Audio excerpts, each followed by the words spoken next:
Plastic store एक ऐसी shop जो हमेशा चलती है, चाहे शहर हो, गांव हो या फिर छोटा सा कस्बा हो। इस बिज़नेस को शुरू करने के लिए आपको जो घरेलू सामान होता है वो मोस्ट ऑफ प्लास्टिक में आपको ख़रीदना पड़ता है, यानी कि प्लास्टिक फॉर्म में अगर आपको ये ख़रीदना है तो ऑल इंडिया के अंदर इसके होलसेलर अवेलेबल हैं। अब मैं बात करूँ ऑल इंडिया के अंदर बड़ी बड़ी सिटियाँ जैसे दिल्ली, जयपुर और इसके अलावा आपके यूपी हो गया, एमपी हो गया और अहमदाबाद जैसे ऐसे शहर हैं जहाँ पर आपको आसानी से, अगर आप उत्तर भारत से बिलोंग करते हैं तो आपको इन जगहों से आपको आराम से होलसेल में प्लास्टिक स्टोर से संबंधित सारा सामान मिल जाएगा। फिर भी इसमें क्या करेक्शन आप कर सकते हैं वो मैं इस वीडियो में आपको आगे बताऊंगा। अब देखिए, इस बिज़नेस को शुरू करने के लिए सबसे पहले तो हमें एक स्पेस की ज़रूरत होती है।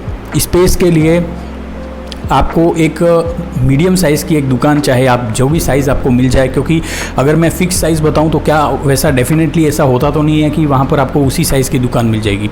तो ये काम एक छोटी दुकान से भी किया जा सकता है। अगर आपके जैसे दुकान के बाहर टीन शेड वगैरह का थोड़ा स्पेस है तो आप इस सामान को, अगर नगरीय प्रशासन आपको वहाँ परेशान नहीं करता है या फिर आपकी दुकान थोड़ी गलियों के अंदर है, तो एक सबसे खास बात यह है कि ये दुकान गलियों के अंदर रहेगी तो भी ये आराम से चलेगी। इसके अंदर कोई भी दिक्कत नहीं होगी क्योंकि लोग आपको खुद ढूंढते हुए आएंगे।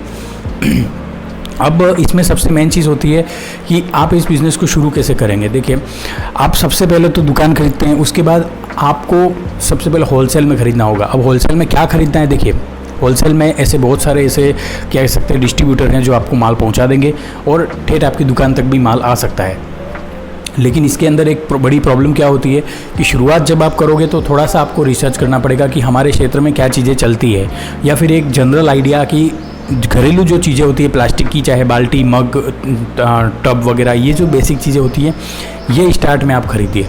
और धीरे धीरे जैसे जैसे लोगों को पता पड़ता है कि यहाँ पर प्लास्टिक संबंधी सामान मिलता है तो लोग आपके पास वहाँ आएंगे। बहुत सारी दुकानों में मैंने इसके साथ ही गिफ्ट रिलेटेड आइटम भी देखे हुए हैं। अब देखिए, बहुत सारी जगहों पर इसको 99 स्टोर भी कहा जाता है। 99 स्टोर के अंदर फिक्स प्राइस होता है, 99 रुपीज़ की ये चीज़ें होती है। इसमें आपको पर मतलब जो भी आइटम है इसके ऊपर आपको 10 से 20 रुपये तक का प्रॉफिट मार्जिन मिल जाता है। और बहुत बार कुछ चीज़ें ऐसी होती हैं जो 40 रुपये की, 50 रुपये की होती हैं, लेकिन बहुत ही अच्छी क्वालिटी में होती है। प्लास्टिक के जैसे बहुत सारे टब वगैरह होते हैं जो 50 रुपये में मिलते हैं, लेकिन जब आप उनको सेल करते हैं तो आप उसको 99 रुपीज़ में सेल करते हो। अगर आप उसको 75 रुपीज़ में भी सेल करते हो तो आप उस पर 25 रुपये का मार्जिन कमाते हो। तो इस प्रकार से आपका इसमें मार्जिन होता है। दूसरी बात मैं बोलूँ कि इसमें सारी जो चीज़ें होती है वो रफ एंड टफ यूज़ होती है या फिर यूज़ एंड थ्रो टाइप की चीज़ें होती है। तो आपको कुछ चीज़ें ध्यान रखनी पड़ेगी। आप कुछ ऐसा स्टॉक ना खरीद के ले आओ जो पड़ा रहे बिल्कुल भी, क्योंकि देखिए इसमें ज़्यादातर जैसे श्रृंगार स्टोर वाले और जो ये बिज़नेस शुरू करते हैं इनके अंदर भी दिल्ली वगैरह से या बड़ी सिटियों से जो एक साथ खरीद के लाते हैं, उसके अंदर ये सबसे बड़ी प्रॉब्लम आती है कि डेड स्टॉक आ जाता है। डेड स्टॉक ऐसी चीज़ होती है जो चलती नहीं है मार्केट में, लेकिन जो होलसेलर होता है उसका काम तो क्या होता है, बेचना होता है। वो आपको बेच देता है, लेकिन और आपको गारंटी भी दे देता है कि भाई आपका यह सामान बिक जाएगा। लेकिन आपको दिमाग लगाना है कि क्या ये चीज़ें वास्तव में, मैं खुद को एक ग्राहक के रूप में सोचोगे तो आप डेफिनेटली इस बिज़नेस को आराम से कर पाओगे। जब आप इतना बड़ा स्टॉक एक साथ उठाओगे तो आपको एक चीज़ ध्यान रखनी है कि आपको उस होलसेलर से डील करनी पड़ेगी कि अगर कोई माल ज़्यादा ही टूट फूट हुई तो क्या एक्सचेंज हो जाएगा या फिर क्या उसकी डील रहेगी।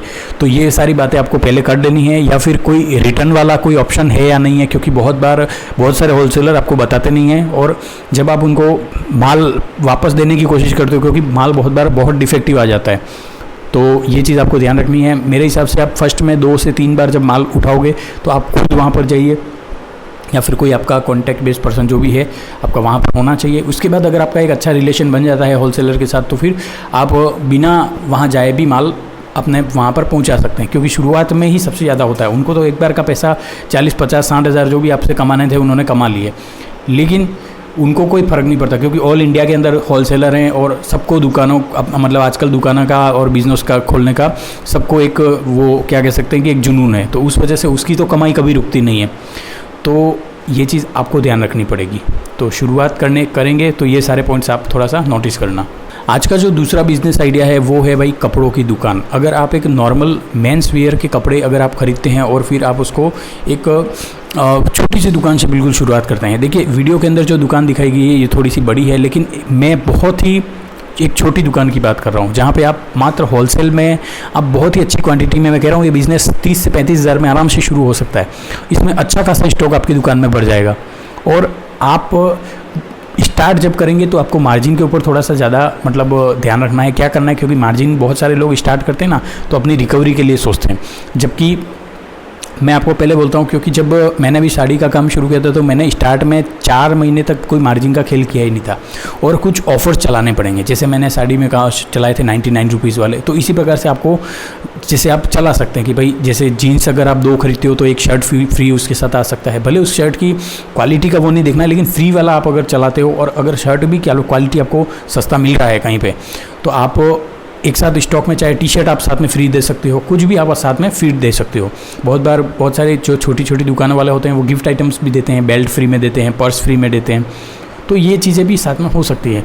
अभी रिसेंटली मैंने एक दुकान में विज़िट किया था, तो जहाँ पर कपड़े तो मिल ही रहे थे, इनरवेयर वगैरह भी आप साथ में रखते ही हैं, साथ में आपके जैसे जो डेली जैसे कैसा होती है ना एसेसरीज, जैसे परफ्यूम्स हो गए, जो डीओज हो गए, इसके बाद वॉच हो गई, ग्लासेस हो गए, बेल्ट हो गए, ये चीज़ें आप रख सकते हो वहाँ पर। उसके बाद कुछ स्पोर्ट्स शूज़ के कुछ मॉडल्स भी आप वहाँ पर अपनी दुकान में सजा के रख सकते हैं। एक शेल्फ होता है, शेल्फ कुछ भी नहीं होता है, आप नॉर्मली ग्लास शेल्फ जो होते हैं, ग्लास तो होता भी नहीं, वो कह सकते हैं कि पॉली का वो मतलब बना हुआ रहता है, पॉलीमर का बना हुआ रहता है, प्लास्टिक वगैरह, तो उसके शेल्फ आपके सीधे दीवार में फिट हो जाते हैं। आप लाइन से उसको सजा सकते हैं और लाइटिंग कर सकते हैं, दुकान को बहुत अच्छे से सजा सकते हैं। अगर आपके पास थोड़ा सा भी दिमाग है तो आप आराम से दुकान का ये काम कर सकते हैं। प्रॉफिट की मैं बात करूं तो धीरे धीरे जैसे जैसे आप आगे बढ़ेंगे इसमें बहुत अच्छा प्रॉफिट होता है।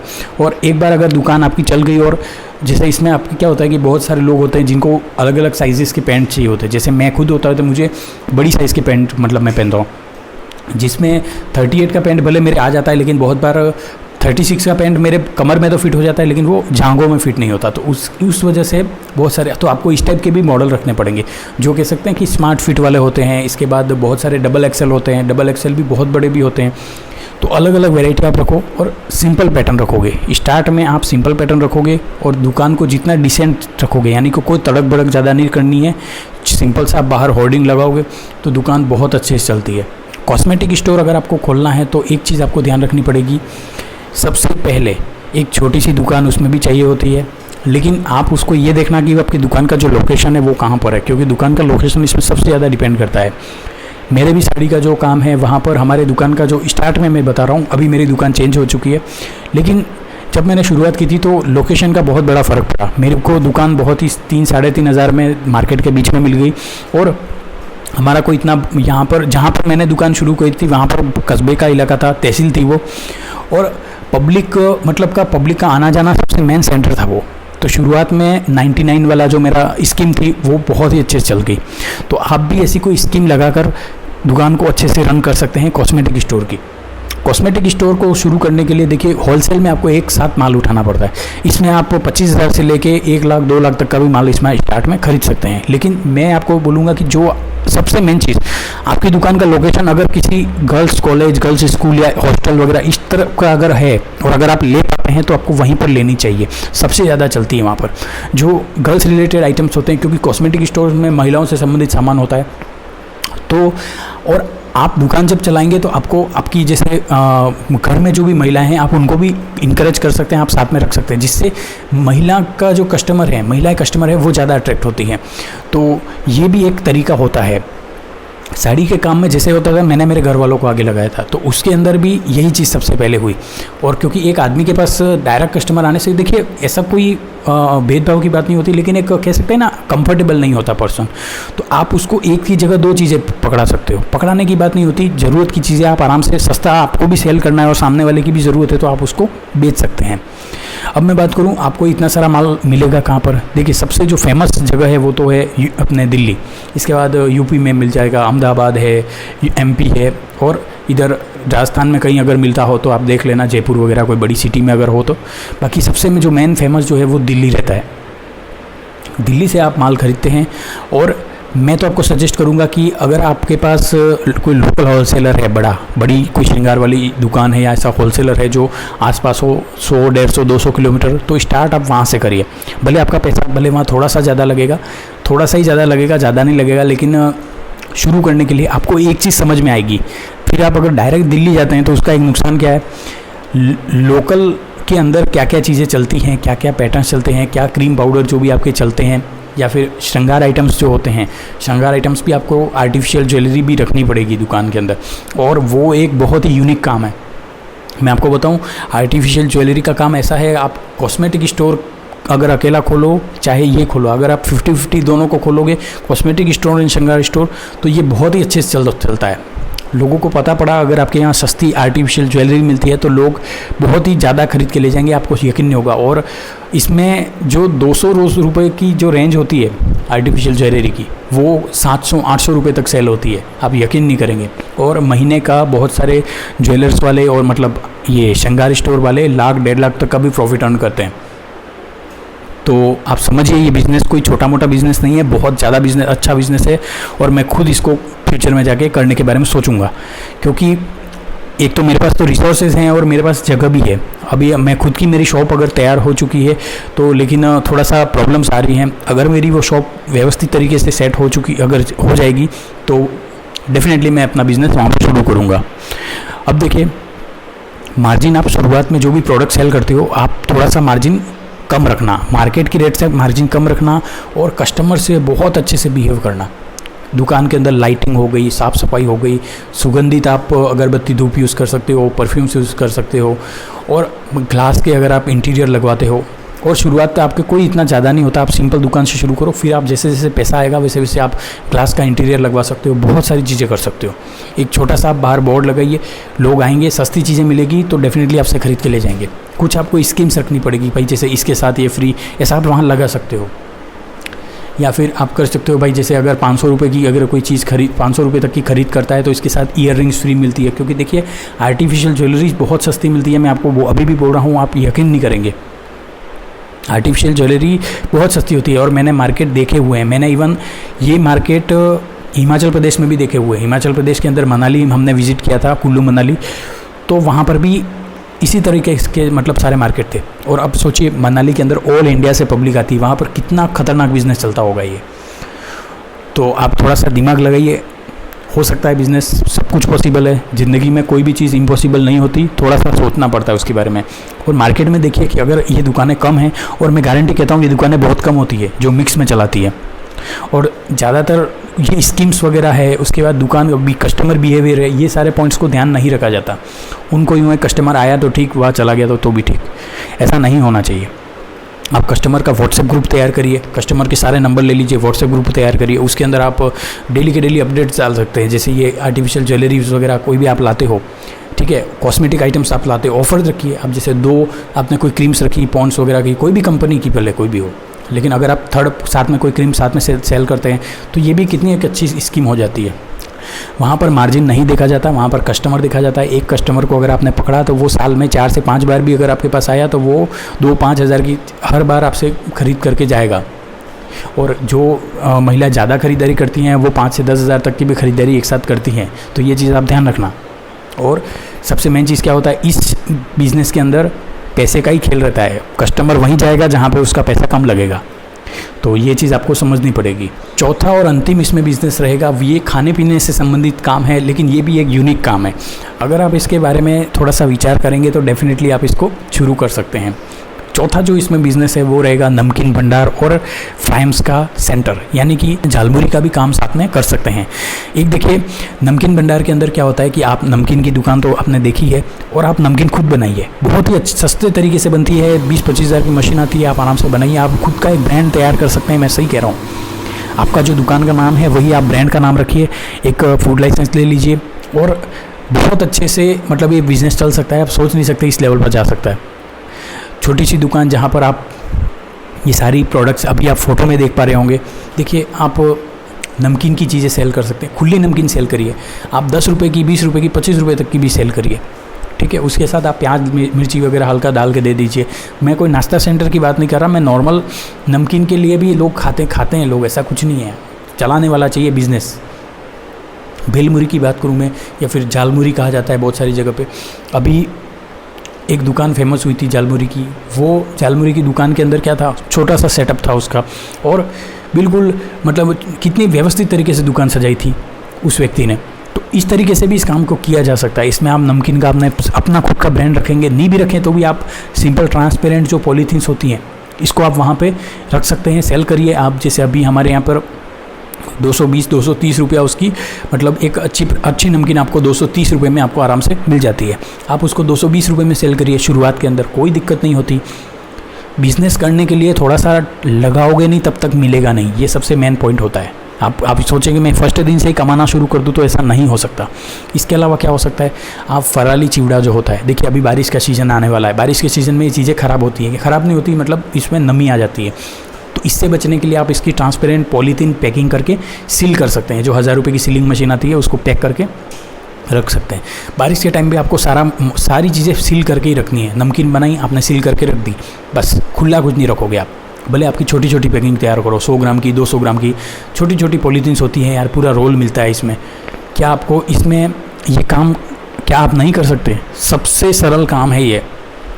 इसके साथ आप फ्राइम्स रख सकते हैं। फ्राइम्स यानी कि फ्राइम्स की भी एक मशीन आती है, जो छोटे छोटे जो ये आप खाते हैं ना 5-5 रुपये के पैकेट्स, इसकी मशीन आती है, बहुत ही आसान से बन से। उसमें डलता क्या है, उसमें आपका एक तो चावल डलता है और एक मक्की के दाने डलते हैं। मक्की के दाने और चावल डालने से ही उसमें से फ्राइम्स निकलना शुरू हो जाते हैं, और वो घरेलू बिजली से चलती है वो मशीन, कोई कमर्शियल कनेक्शन नहीं लेना पड़ता उसके लिए। फिर आप उसमें ऑयल स्प्रे कर सकते हैं और थोड़ा बहुत मसाला मिला के उसको मिक्स करिए, पैक करिए और रख दीजिए, आराम से सेल होते हैं वो। एक ब्रांडेड कंपनी के जितने सेल नहीं होंगे उतना आपके सेल हो जाएंगे। दूसरी बात, अब ये तो बात हो गई आपके क्या क्या चीज़ें आप रखोगे दुकान के अंदर। नमकीन रखोगे, फ्राइम्स रखोगे, चिप्स रखोगे। चिप्स की भी मैं बात कर देता हूँ। चिप्स भी आप 2 टाइप के रख सकते हो, आलू चिप्स और केले के चिप्स। केले के चिप्स बनाने के लिए आपको केले की अवेलेबिलिटी होनी चाहिए, जिसको आप केले छिल के आप उसको केले के चिप्स तैयार करेंगे। सबसे इजी होता है आलू के चिप्स, शुरुआत करने के लिए ये होता है। आप फराली चिवड़ा जो उपवास में खाया जाता है वो रख सकते हैं। ऑप्शन बहुत सारे होते हैं। कच्चा चिवड़ा भी बनता है जिसमें मुरमुरा और पोहे, जो पतले नायलॉन वाले पतले पोहे आते हैं, उसका चिवड़ा बनता है, वो भी आराम से कर सकते हैं। मूंगफली, खारी मूंगफली, उसके बाद आप ये चने हो गए, और जो सिंग भुजिया होते हैं यानी कि सिंग के अंदर ही बेसन की कोटिंग होती है वो। ये प्रोडक्ट बहुत अच्छे चलते हैं दुकान के अंदर। आपका छोटी सी दुकान, कुछ भी नहीं चाहिए, एक छोटी सी होर्डिंग लगा दो, यानी कि एक बोर्ड लगा दो आप ऊपर, और मैं कह रहा हूँ कि आप सब चीज़ों की रेट बिल्कुल आप लगाएंगे। एक छोटा सा बोर्ड आप जैसे कह सकते हैं ना, डिजिटल बोर्ड जैसा, भले वो ऑफलाइन मतलब रहेगा, पोस्टर जैसा रहेगा, लेकिन उसके ऊपर सारी रेट लिखी हुई रहेगी। उसका जो रेट वाला सेक्शन है उसको आप खाली छोड़ सकते हैं, वहाँ पर आप मार्कर से बार बार अलग अलग रेट लिख सकते हैं। लेकिन ये एक बहुत ही अच्छा बिज़नेस है, कुछ भी नहीं करना होता इसमें। दुकान के बाहर आप हल्का टेबल भी लगा सकते हैं जहाँ पर ये सारे सामान आप रखेंगे। मैं कोई नाश्ता सेंटर की बात नहीं कर रहा, मैं एक नमकीन भंडार की बात कर रहा हूँ, जहाँ पे मैं मिष्ठान रखने की भी बात नहीं कर रहा हूँ। और एक ऐसी दुकान है मेरे यहाँ पर जो 150 साल से फेमस है, यानी कि आज़ादी के टाइम से फेमस है वो। उसके अंदर ऐसा नहीं है कि मतलब वहाँ पे सिर्फ 2 ही चीज़ें बनती है, एक तो नमकीन बनती है, सिर्फ रतलामी नमकीन बनती है, कुछ भी नहीं बनता, ठीक है। दूसरी बात, वहाँ पर बनता है एक मावे की मिठाई, जो दूध को उबाल कर बनाई जाती है। दूध को और शक्कर को उबालते हैं, बिल्कुल उबालते हैं, गाढ़ा मावा तैयार होता है। उस मावे को बिल्कुल जमा के केक जैसा, मिल्क केक जो आपने खाया होगा, मिल्क केक जैसी उसका बिल्कुल टेस्ट, खतरनाक उसका टेस्ट होता है। तो ऐसा एक आप यूनिक मिठाई तैयार कर लीजिए। आप चाहे तो जलेबी का काम शुरू कर दो साथ में, यूनिक तरीके से, तो आराम से आप फेमस हो सकते हो। दुकान बहुत अच्छे से चल सकती है। खाने पीने से संबंधित काम करते हो तो फूड लाइसेंस यानी कि एक रजिस्ट्रेशन होता है, आसान इसकी प्रोसेस हो जाता है। तो आई होप आपको ये वीडियो अच्छा लगा होगा। अगर ये नॉलेजेबल वीडियो आपको अच्छा लगा है तो आप ज़्यादा से ज़्यादा लोगों के साथ शेयर करिए, और कमेंट करना कि ये वीडियो आप कहाँ से देख रहे हैं। धन्यवाद।